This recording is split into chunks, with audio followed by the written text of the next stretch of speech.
አልሰማሁትም። ምን ቢያለ እንደምታይ የሚያስታመመኝ ስለሌለ ሕክምና የትድኛለሽ ተብዬ ነበር።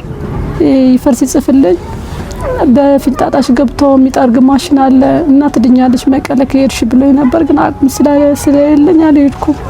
ቢያንስ እኔ ችግር የለውም ግን አንደኛ ኃጢአተኛ ነኝ፣ ሁለተኛ ደግሞ ህፃን ልጅ አለኝ። እሱ እንኳን ገጠር ጥዮን ያለው እና እንዲረዱኝ በጣም ማለት ከእግዚአብሔር ነው የሚያገኙት። ግን እኔ እንዲያግዙኝና መዳን እፈልጋለሁ። የጨንታ አቅም እንዲያግዙኝ ነው የምፈልገው። ልጄ እንዳሳድጋለሁ ያለ እናት መኖር ከባድ ነው። ልጄ በጣም ነው የሚያሳዝነው። በእኔ ናፍቆት ወላታ ብለው ራሱ ታሞ ነው ያለው እና እንዲረዱኝ እንዲያግዙኝ ነው የምፈልገው። ሕክምና የጠየቁት በዛን ሰዓት እስከ 250 ሺህ ብር ሊፈጅ ይችላል ብሎኝ ነበር። ማለት የውጭ የግል ስለሆነ ያልጋ ምናምንም አለ ብሎኝ ነበር። ግን እኔ እጄ ላይ ምንም ስላልነበር አልሄድኩም። አሁን ራስ መንቀሳቀስ ምናምን ሁሉ አልችልም። እሷ ደግፋ ነው ሽተት ምናምን ብታስወጣኝ እና በቃ ደጋግ ሰዎች አሉ፣ የእግዚአብሔር ሰዎች፣ የመብራን ሰዎች አውቃለሁ እንዲያግዙኝና እንዲረዱኝ ነው የሚፈልገው።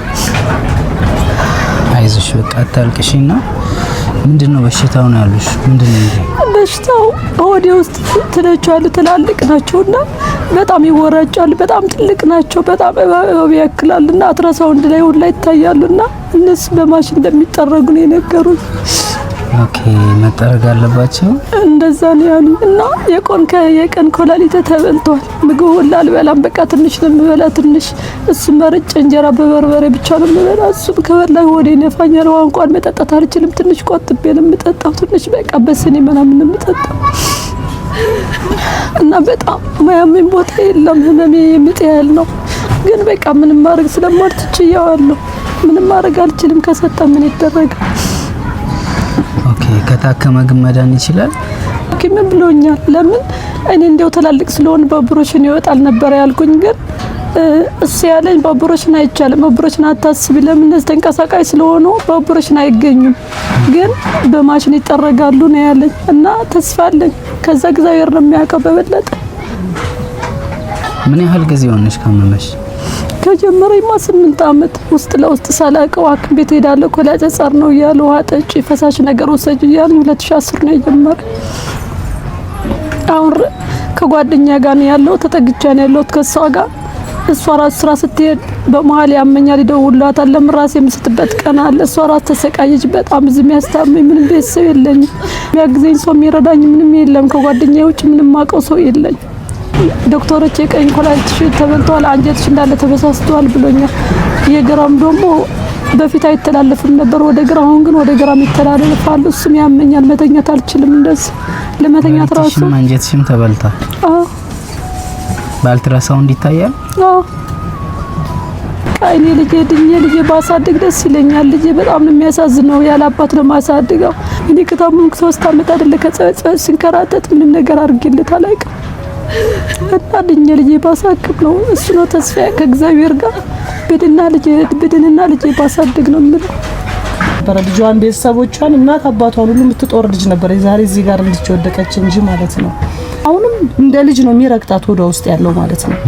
በጣም ይረግጧታል። እኔ ሁሉ አያዋለኝ እንደዚህ በእጅ ስትነካው በሚነሱ ሰዓት በቃ እህል አትበላም፣ ወተት፣ እንቁላል፣ ስጋ ነገር አትበላም። ያንን ከበላች በቃ ተነስቶ ያንን ለመብላት ሲሉ የሷን ሆድ ነው እንትን የሚሉት የሚያናጉባት ማለት ነው።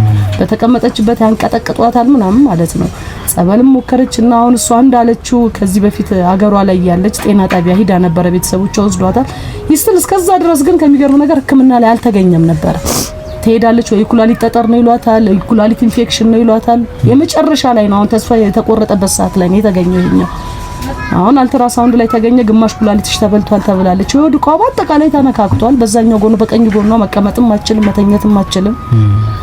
እና የኢትዮጵያ ሕዝብ ሀገር ውስጥም ያላችሁ ከሀገር ውጭም ያላችሁ እባካችሁን በቃ ልጅ ያለው መቼስ ስለ ልጅ ያውቃል፣ የወለደ ያውቀዋል። እባካችሁን አድኑልኝ፣ እባካችሁን። ሌላ ምንም አልላችሁም። መቼስ የኢትዮጵያ ሕዝብ ተባባሪ ነው። አድኗት እባካችሁ። አይዞሽ በቃ አታልቅሽ፣ ችግር የለውም። መብራን አለች ራሷ፣ ችግር የለውም። የት ትደርሳለች የተባለች ልጅ ናት። በአሁኑ ሰዓት ኪሎዋ 37 እንኳን አይደለም ሕክምና ገብታ ኦፕራሲዮን እንኳን መደረግ ማትችልናት 37 ኪሎ ናት።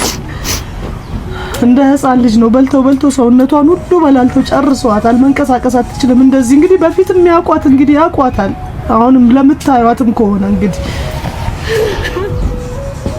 ከእግዚአብሔር ጋር እንግዲህ የኢትዮጵያን ሕዝብ እለምናችኋለሁ እባካችሁ አይዟችሁ፣ ችግር የለውም። ሁሉም ነገር ያልፋል። ይሄን ቪዲዮ የሚያዩ ሁሉ አይጨክኑም ባንቺ። የ100 ብር ቻሌንጅ ቢሆን አድርገው አንቺ እንድትታከሚ የቻለነውን እናደርጋለን። የባንክ አካውንት አላችሁ እንዴ? አላ ትነግሪኛለሽ? 1040 40 65 65 24 45 4 ሙናኬር እኔ በአቅሜ የ50 ሰው እሰጣለሁ። እግዚአብሔር ይስጥልኝ።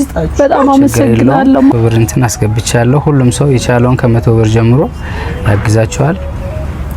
መብራን ከእናንተ ጋር ትሆን። አሜን። እናንተን ደግሞ እግዚአብሔር ይርዳችሁ። የሚያግዘኝ ሰዎችም ክፉ አይንካቸውም። እግዚአብሔር ሊያስተምረኝ ይሆናል ወደዚህ የጠራኝና አንዳንድ የስጋ ሲታመም ነፍስን ታገኛታለህ እና እንደዚህ ማሰው በመርዳት ምንም ስጋቸውም ሳይጎዳ ሰው የሚረዱ ሰዎች ትላልቅ ሰዎች ናቸው። እግዚአብሔር የሚወዳቸው ናቸውና በጣም አመሰግናለሁ። ክፉ አይንካችሁ። እሺ፣ እናት ችግር የለውም። እየመጣን እንጠይቅሻለን። አንቺንም እግዚአብሔር እውነትን መብራን ትርዳሽ። ያረግሽ ያለሽው ነገር ቀላል አይደለም። እግዚአብሔር ከእናንተ ጋር ይሁን።